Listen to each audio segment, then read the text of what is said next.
Good morning, welcome all of you in the class of chemistry. मैं पंकज जायसवाल आप लोगों का बहुत ही वेलकम करता हूं अपनी क्लास में। हम लोग क्लास 12th के सेकेंड चैप्टर को आज स्टार्ट करेंगे जिसका नाम है सॉल्यूशन, या कुछ बुक्स में इसको प्रॉपर्टीज़ ऑफ डाइल्यूट सॉल्यूशन के नाम से भी जानते हैं। तो इस चैप्टर को डिस्कस करें हम लोग, तो उससे पहले ये समझना बहुत ज़रूरी है कि सॉल्यूशन का मीनिंग क्या है, सॉल्यूशन का मतलब क्या है। तो सॉल्यूशन का मतलब अगर समझना है तो सिंपल लैंग्वेज में समझें कि अगर हम एक ग्लास वाटर लें, एक ग्लास वाटर में थोड़ा सा शुगर डिज़ोल्व कर दें, फिर उसमें थोड़ा सा लेमन डाल दें, फिर उसमें थोड़ा हल्का फुल्का सा सॉल्ट भी डिज़ोल्व कर सकते हैं, कॉमन सॉल्ट। तो कई चीज़ों को हम मिक्सअप कर सकते हैं, है ना। अगर हम कोई गैस डिज़ोल्व करना चाहें तो वो भी कर सकते हैं जो गैस वाटर में सोल्यूबल हो उस गैस को भी डिज़ोल्व कर सकते हैं। लेकिन आपने एक चीज़ नोटिस किया होगा कि आपने वाटर लिया, उसमें सॉलिड शुगर डिज़ोल्व किया, सॉलिड कॉमन सॉल्ट डिज़ोल्व किया, कोई गैस डिज़ोल्व किया, तो आपने तीनों फेज को डिज़ोल्व किए। आपने एक साथ तीन फेज को मिक्स किया। एक वाटर था, वो ऑलरेडी लिक्विड फेज में था, है ना। उसमें आपने शुगर या कॉमन सॉल्ट डिसॉल्व किया तो वो सॉलिड था। उसमें कोई गैस डिसॉल्व की तो गैसेस होते हैं। तो तीनों फेजेस को आपने डिसॉल्व किया, लेकिन डिसॉल्व होने के बाद तीनों फेजेस एग्जिस्ट एक साथ नहीं करेंगे। आपने देखा होगा कि जब आप वाटर में शुगर डिसॉल्व करते हो तो शुगर का फेज खत्म हो जाता है, शुगर का फेज अब नहीं रहता, वो मिक्सअप हो गया वाटर में, केवल वाटर का फेज बचा रह गया। ऐसे ही गैस को डिसॉल्व किया तो गैस भी उसमें आसानी से डिसॉल्व हो गई और गैस का फेज खत्म हो गया। तो सभी चीजें मिक्स होकर के एक सिंगल फेज सिस्टम बना रही हैं। कैसा? सिंगल फेज सिस्टम का फॉर्मेशन कर रहे हैं। तो जब हम कई फेजेस को मिक्स करके एक सिंगल फेज सिस्टम का फॉर्मेशन करते हैं तो ऐसे मिक्सचर को हम लोग कहते हैं होमोजेनस मिक्सचर। क्या कहते हैं? Homogeneous mixture. तो सॉल्यूशन की बात कर रहे थे हम लोग, तो दो बातें कंफर्म हुई कि सॉल्यूशन दो या दो से ज्यादा कंपोनेंट्स का मिक्सचर होना चाहिए, दो या दो से ज्यादा कंपोनेंट्स का मिक्सचर होना चाहिए। दूसरी बात, जो मिक्सचर तैयार करें हम लोग, दो या दो से ज्यादा कंपोनेंट्स को मिक्स करके जो मिक्सचर बनाए हम लोग, वो मिक्सचर होमोजेनस होना चाहिए। सबसे इंपॉर्टेंट बात है कि जो मिक्सचर बने वो होमोजेनस हो। और तीसरी इंपॉर्टेंट बात यह है कि आप सिंपल से लैंग्वेज में समझिए कि आपने एक ग्लास वाटर लिया, उसमें 10 ग्राम शुगर डिसॉल्व किया, डिसॉल्व हो जाएगा। फिर 10 ग्राम शुगर डिसॉल्व किया, फिर डिसॉल्व हो जाएगा, लेकिन कंसंट्रेशन सॉल्यूशन का बढ़ जाएगा और ज्यादा मीठा हो जाएगा। फिर 10 ग्राम शुगर डिसॉल्व करिए, फिर डिसॉल्व हो जाएगा। फिर 10 ग्राम शुगर डिसॉल्व करिए, फिर डिसॉल्व हो जाएगा। तो ये डिसॉल्व होते होते हमेशा ऐसा नहीं है कि शुगर डिसॉल्व ही होता रहेगा। कभी ना कभी ऐसी सिचुएशन आएगी, ऐसा सॉल्यूशन बनके तैयार हो जाएगा जिसमें और ज्यादा शुगर को हम डिसॉल्व नहीं कर सकते। ऐसे सॉल्यूशन को हम कहते हैं सैचुरेटेड सॉल्यूशन। तो सैचुरेशन आने के बाद सॉल्यूशन का कंसंट्रेशन हम बढ़ा नहीं सकते। तो सिंपल बात अगर समझें कि solution is mixture of two or more than two components. Number two, mixture should be homogeneous in nature. Number three, concentration of mixture या solution can be varied up to certain limit. एक certain limit तक ही हम उसको change कर सकते हैं। किसको? Solution के कंसंट्रेशन को। तो ऐसे मिक्सचर का जो फॉर्मेशन करते हैं उसे हम कहते हैं सॉल्यूशन। तो what is the definition of solution? Definition of solution is, solution, इसकी डेफिनेशन क्या होगी? तो definition is the homogeneous mixture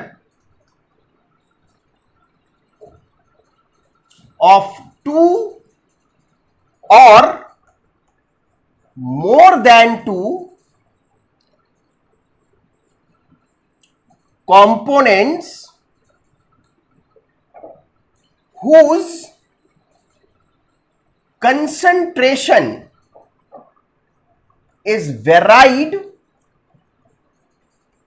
up to certain limit, whose concentration is varied up to certain limit, है ना, इज नोन एज, के by ओ का मतलब known as solution.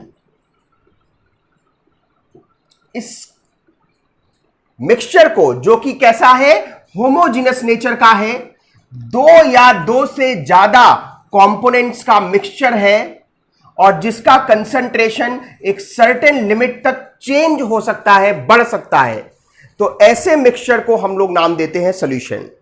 हमने आपको पहले ही पॉइंट में क्लियर किया कि it is mixture of two or more than two components. तो अगर सॉल्यूशन टू कंपोनेंट है, two component solution, then it is known as binary solution. Binary solution. Similarly, three component system is called ternary solution. Four component solutions are called quaternary solution, pentanary solution, hexanary solution. So there are different kind of solution on the basis of number of components present in the solution.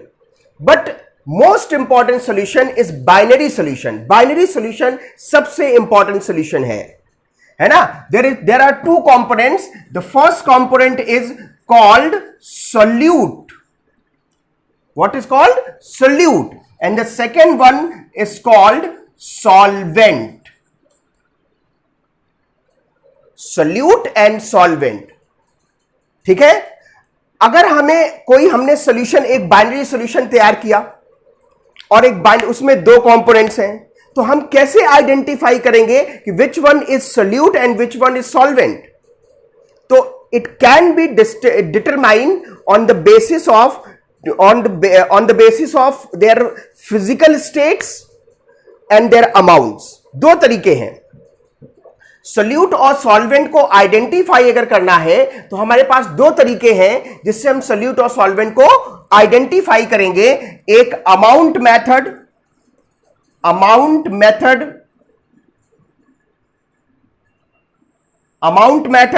जिसका amount ज्यादा होगा, more amount होगा, वो solvent होगा, और जो कम amount में है वो सोल्यूट होगा। दूसरा फेज मेथड में जैसे आपने लिक्विड लिया और सॉलिड लिया,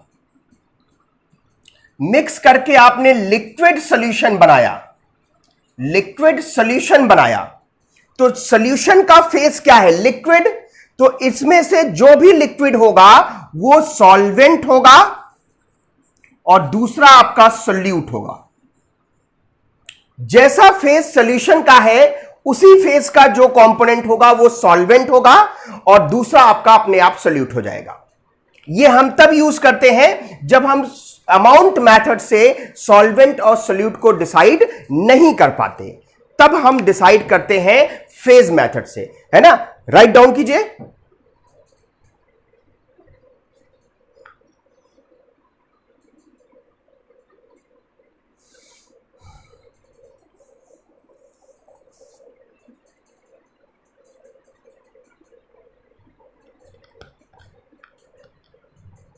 नोट कर लिया होगा आप लोगों ने। आइए आगे बात करते हैं। सोल्यूट और सॉल्वेंट को पहचानना हमने सीख लिया, आइडेंटिफाई कैसे करेंगे ये हमने आपको बता दिया। अब बाइनरी सॉल्यूशन पे ही डिस्कशन अगर हमें करना है तो बाइनरी सॉल्यूशन में जो सोल्यूट है और जो सॉल्वेंट है उनके फेजेस क्या हो सकते हैं? भाई solute may be solid, liquid और gas. Similarly solvent may be solid, liquid, gas। भाई सॉल्यूट भी सॉलिड हो सकता है, लिक्विड हो सकता है, गैस हो सकता है। सॉल्वेंट भी सॉलिड हो सकता है, लिक्विड हो सकता है और गैस हो सकता है। तो इनके बेसिस पे, फेजेस के बेसिस पे सॉल्यूशन जो है, एक बाइनरी सॉल्यूशन 9 टाइप्स का होता है ना। Binary solution, binary solution 9 types के होते हैं on the basis of physical state, physical state of solute and solvent. ठीक है, जैसे देखिए, पहला लिक्विड सॉल्यूशन, इसको 3 कैटेगरी में डिवाइड करेंगे। First one is liquid solution. Liquid solution में फर्स्ट होगा solid, solid dissolved in liquid. Second होगा liquid dissolved in liquid. Third होगा गैस डिसॉल्व्ड इन लिक्विड। दूसरा solid solution, solid solution, solid solution में भी 3 तरह के होंगे। First solid, solid dissolved in solid, solid को सॉलिड में डिसॉल्व करिए। दूसरा लिक्विड को सॉलिड में डिसॉल्व करिए। और तीसरा गैस को सॉलिड में डिसॉल्व करिए। मतलब जिसमें डिसॉल्व करना, पहले लिक्विड में डिसॉल्व किया तो लिक्विड सॉल्यूशन बना, जब सॉलिड में डिसॉल्व करेंगे तो सॉलिड सॉल्वेंट होगा। यहां पे लिक्विड सॉल्वेंट था, यहां पे सॉलिड सॉल्वेंट होगा, है ना। और तीसरा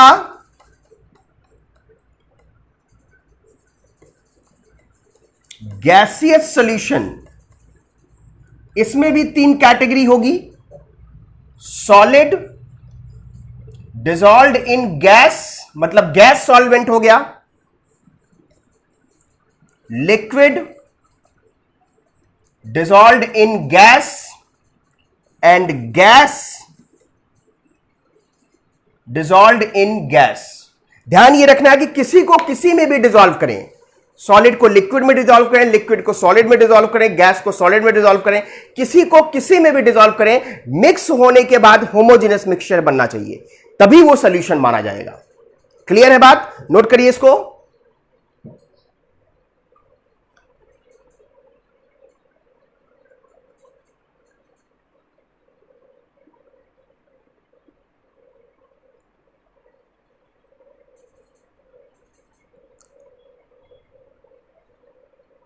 चलिए, तो सॉल्यूशन में हमने टाइप्स बता दिए सॉल्यूशन के। बाइनरी सॉल्यूशन ही हम जनरली डिस्कस करेंगे इस चैप्टर में। तो पहले सॉल्यूशन टॉपिक स्टार्ट करें, उससे पहले एक प्रीकैप उसके बारे में पढ़ लेते हैं। एक जो है हम पहले समझ लेते हैं कि कौन कौन से टर्म्स इस चैप्टर में यूज किए जाएंगे। पहले वो टर्म्स को एक्सप्लेन कर लें, क्लियर कर लें। हालांकि प्रीवियस क्लासेस में, यानी कि क्लास 11th में आप काफी कुछ पढ़ के आए हो, है ना।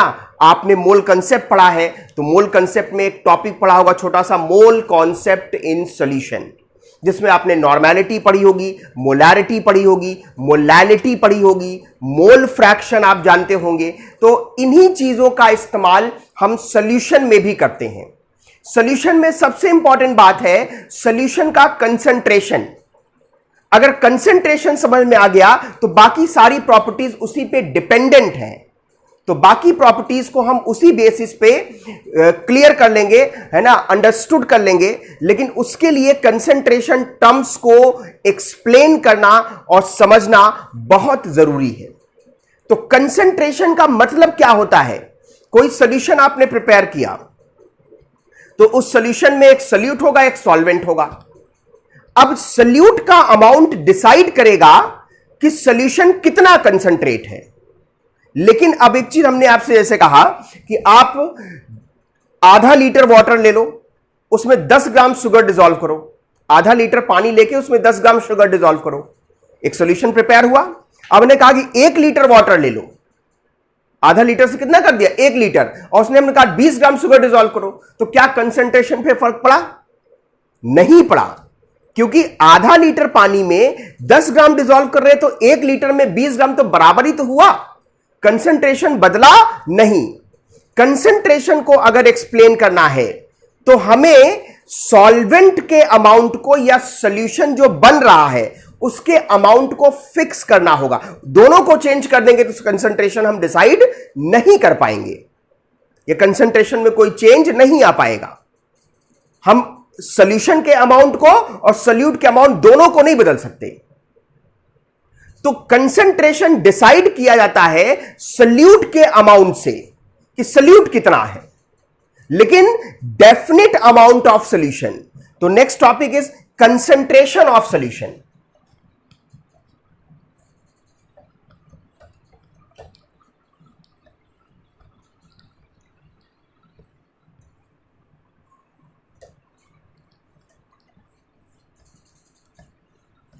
concentration of solution।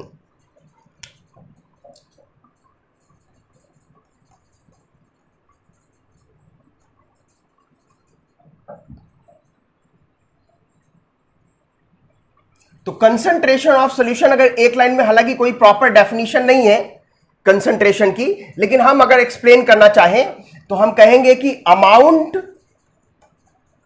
Amount of solute in definite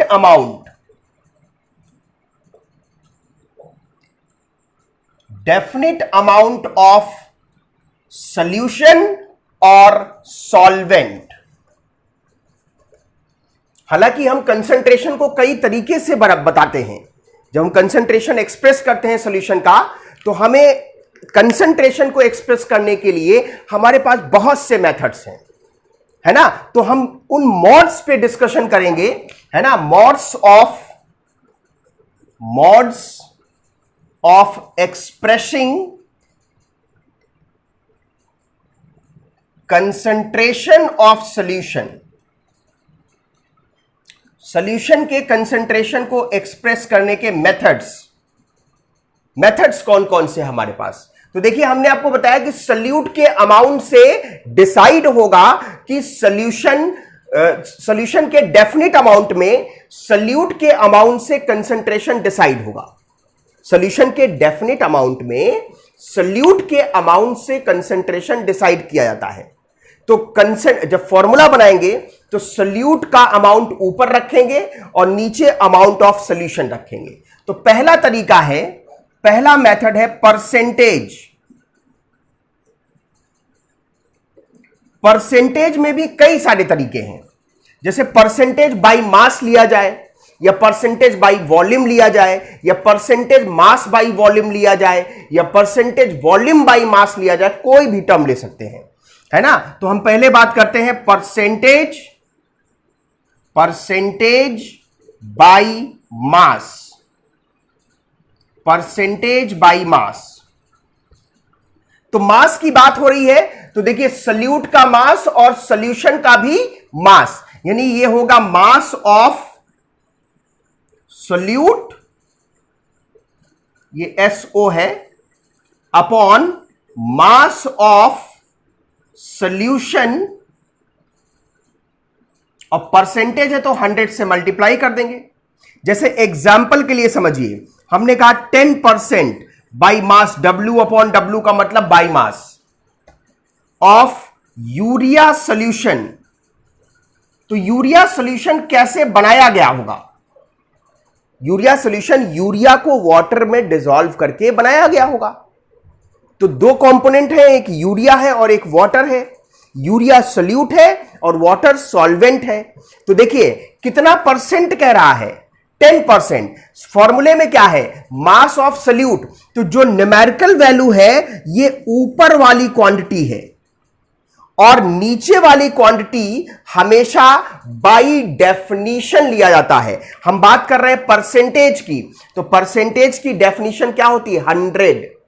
तो नीचे वाली क्वांटिटी कितनी होगी, 100। इसका मतलब है कि 10 gram solute that is urea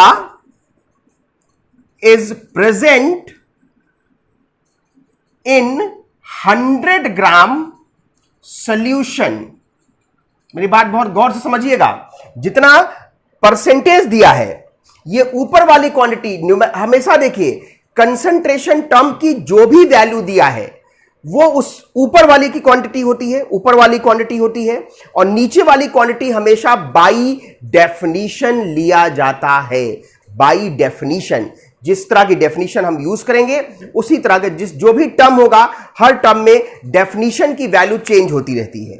अब यहां पे परसेंटेज है तो परसेंटेज में डेफिनेशन कितना होता है, 100। तो इसलिए सॉल्यूशन का मास कितना लेंगे, 100। मास है तो ग्राम में, तो 100 ग्राम सॉल्यूशन है, 10 ग्राम सोल्यूट है, तो मास ऑफ सॉल्वेंट क्या होगा, मास ऑफ सॉल्वेंट होगा, सॉल्यूशन में से सोल्यूट को निकाल दीजिए, 90 ग्राम सॉल्वेंट होगा। तो this solution 10% by mass of urea solution contains 10 gram solute that is urea in 100 gram solution. Mass of solution is 100 gram and the mass of solvent will be 90 gram. Clear? बात समझ में आ गई होगी, इसको note करिए फिर आगे बताते हैं।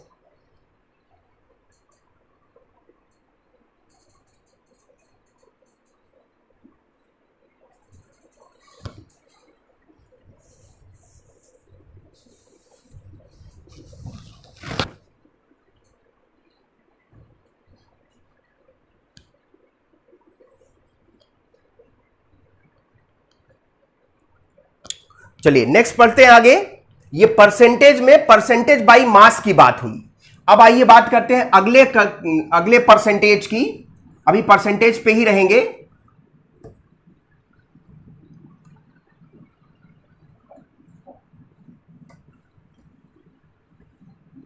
अब देखिए percentage by volume.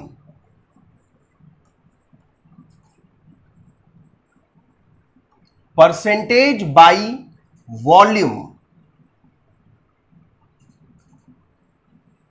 Percentage by volume. तो जाहिर सी बात है जो हमने मास लिया था वहां वॉल्यूम लेंगे, ऊपर सॉल्यूट नीचे सॉल्यूशन है ना, और मास की जगह क्या हो जाएगा, वॉल्यूम। तो volume of solute upon volume of solution into 100, volume of solute upon volume of solution into 100. This is percentage by volume। जैसे उसी तरह एग्जांपल समझे, 10% by वॉल्यूम अगर दिया होता तो इसका मतलब कि 10 ग्राम की जगह 10 मिलीलीटर सल्यूट होता या यूरिया होता in 100 milliliter of solution, that is volume of solvent will be 90 milliliter। बिल्कुल वही चीज है, कोई समस्या नहीं होनी चाहिए। तीसरा कंसंट्रेशन टर्म जो है यह है percentage mass by volume. Percentage mass by volume, तो इसमें देखिए पहले मास का इस्तेमाल किया गया है, मास यूज किया गया है, तो इसका मतलब ऊपर वाले का यानी सॉल्यूट का मास लिया जाएगा और सॉल्यूशन का वॉल्यूम लिया जाएगा। बाई का मतलब होता है डिवाइड, है ना। तो mass of solute upon mass of solute upon volume of solution into 100। Clear? जैसे ये देखिए, अगर मैं आपको एग्जांपल के लिए कहूं कि 20% mass by volume of glucose solution, इसका क्या मीनिंग है, क्या मतलब है। 20% mass by volume of glucose solution. इसका मीनिंग क्या है? तो देखिए 20% मास बाई वॉल्यूम, तो ऊपर क्या है? मास है सोल्यूट का। मैंने बताया जो न्यूमेरिकल वैल्यू दी जाएगी कंसंट्रेशन टर्म की, वो ऊपर वाली क्वांटिटी होगी, नीचे वाली क्वांटिटी बाई डेफिनेशन ली जाएगी। तो 20 ऊपर वाली क्वांटिटी, ऊपर क्या है? Mass of solute. तो सोल्यूट का मास है 20 ग्राम, तो इसका मतलब 20 ग्राम सोल्यूट is present in, नीचे क्या है? वॉल्यूम ऑफ सॉल्यूशन क्या लिया जाएगा? बाय डेफिनेशन 100 वॉल्यूम है, तो वॉल्यूम मिलीलीटर में होगा। इन 100 मिलीलीटर ऑफ सॉल्यूशन। तो अब अगर यहां पे अगर आपको मास ऑफ सॉल्वेंट चाहिए, मास ऑफ सॉल्वेंट अगर चाहिए, ये निकालना है, तो देखिए सोल्यूट का मास तो है हमारे पास 20 ग्राम, बट सोल्यूशन का वॉल्यूम है, वॉल्यूम से मास थोड़ी ना घटाएंगे, है ना? तो इस वॉल्यूम को मास में कन्वर्ट करना पड़ेगा। तो we have to find out first mass of solution. इसके लिए हमें सोल्यूशन का मास चाहिए होगा। तो सोल्यूशन का mass, volume of solution into density of solution. Density of solution will be given in the question में दिया होगा, है ना? जिससे आप वॉल्यूम आपको यहां से मिल जाएगा और डेंसिटी आपको क्वेश्चन में गिवन होगा। तो मल्टीप्लाई करके मास ऑफ सॉल्यूशन निकालेंगे और फिर सॉल्वेंट का मास कैसे निकालेंगे? जो सॉल्यूशन का मास आएगा उसमें सोल्यूट के मास को सब्ट्रैक्ट करके निकालेंगे, घटा के निकालेंगे। आई बात समझ में? एक न्यूमेरिकल ले लेते हैं तो उससे ज्यादा का कॉन्सेप्ट क्लियर होगा। पहले इसको नोट कर लें।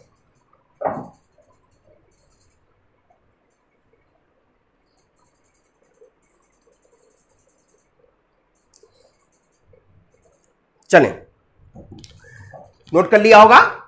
आइए अब एक क्वेश्चन लेके समझते हैं। जितना कंसंट्रेशन टर्म हमने भी परसेंटेज में पढ़ा, तो इसमें दो चीजें इंपॉर्टेंट है, percentage by mass and the second one is percentage mass by volume. ये बहुत इंपॉर्टेंट है। ये आपको इस चैप्टर में बेसिकली कोई कंसंट्रेशन टर्म निकालना तो आना ही चाहिए, कोई भी कंसंट्रेशन टर्म, लेकिन एक कंसंट्रेशन टर्म को दूसरे कंसंट्रेशन टर्म में बदलना आना चाहिए। भाई आप नीट के क्वेश्चंस, आप आईआईटी के क्वेश्चंस तभी आप लगा सकते हो जब आपको एक कंसंट्रेशन टर्म को दूसरे कंसंट्रेशन टर्म में बदलना आता है ना? जेईई एडवांस में, जी एडवांस में अगर हम बात करें तो सीधे क्वेश्चन नहीं पूछता, उसमें क्वेश्चन ऐसा ही घुमा फिरा के पूछता है कि अब इसमें छोटी सी बात ले रहे हैं, तो कंसंट्रेशन टर्म को हमें चेंज करना अगर आता है तो हम क्वेश्चन लगा पाएंगे। ठीक है, तो चलिए छोटा सा ही लेते हैं, जैसे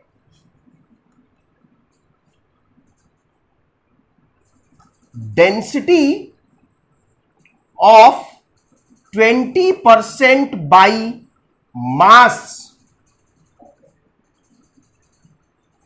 of a glucose solution is 1.25 ग्राम पर millilitre. Calculate percentage by mass दिया है, percentage mass by volume of solution.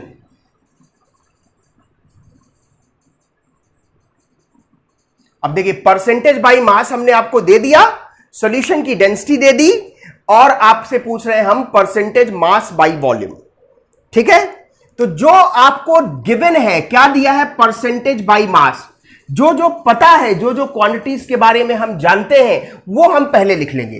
तो इससे क्या क्लियर होता है? Mass of solute, percentage by mass है तो mass of solute upon mass of solution. पहले दोनों लिख लेते हैं। मास ऑफ सोल्यूट अपॉन होता है, अपॉन हटा देते हैं, मास ऑफ सॉल्यूशन।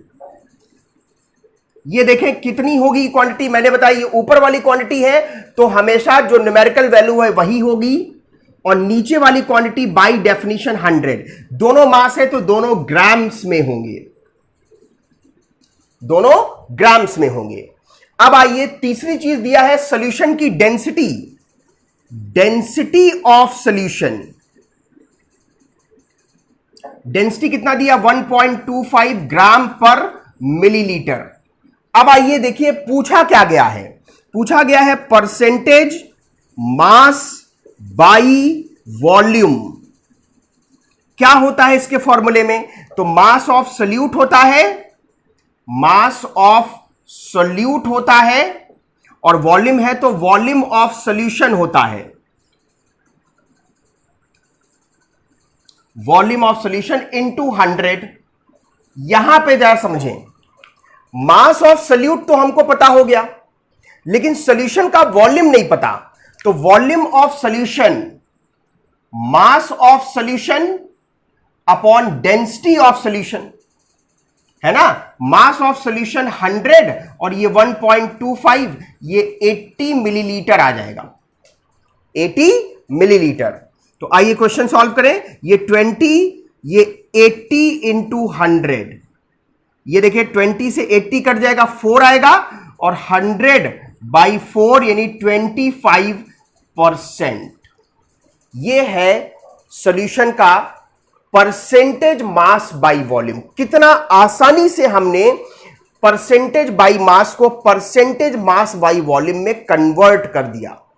ध्यान रखिए, कोई भी कंसंट्रेशन टर्म दिया हो, उससे जो इंफॉर्मेशन निकल के आ रही है उसको पहले लिख ले, है ना। उसके बाद जो कैलकुलेट करना है उसका फॉर्मूला लिखें, उस फॉर्मूले में देखें कि किन चीजों की जरूरत है।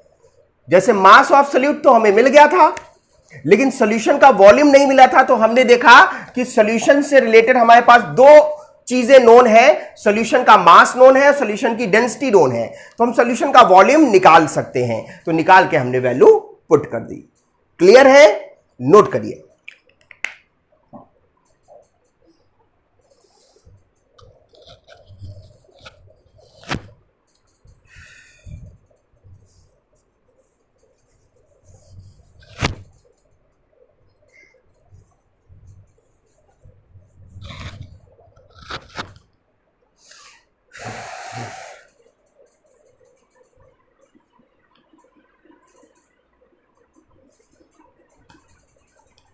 चलिए अगले कंसंट्रेशन टर्म पे आते हैं।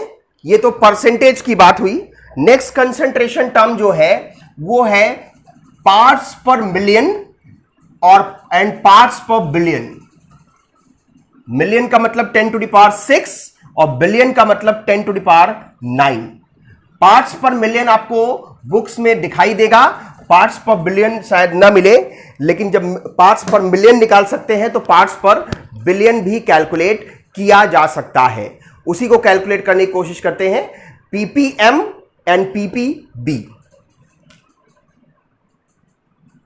दूसरा कंसंट्रेशन टर्म पीपीएम, इसको कहते हैं पार्ट्स पर मिलियन। इसका मतलब होता है पार्ट्स, किसके पार्ट होंगे, सोल्यूट के, पार्ट्स ऑफ सोल्यूट। पार्ट की बात हो रही ना, parts of solute present in 10 to the power 6 parts of solution.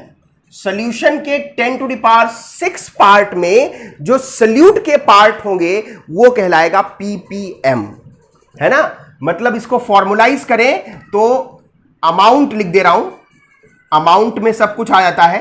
Amount of solute, भाई अमाउंट में मास भी आता है, वॉल्यूम भी आता है, मोल्स भी आता है, सारी क्वांटिटीज आ जाती हैं, अपॉन अमाउंट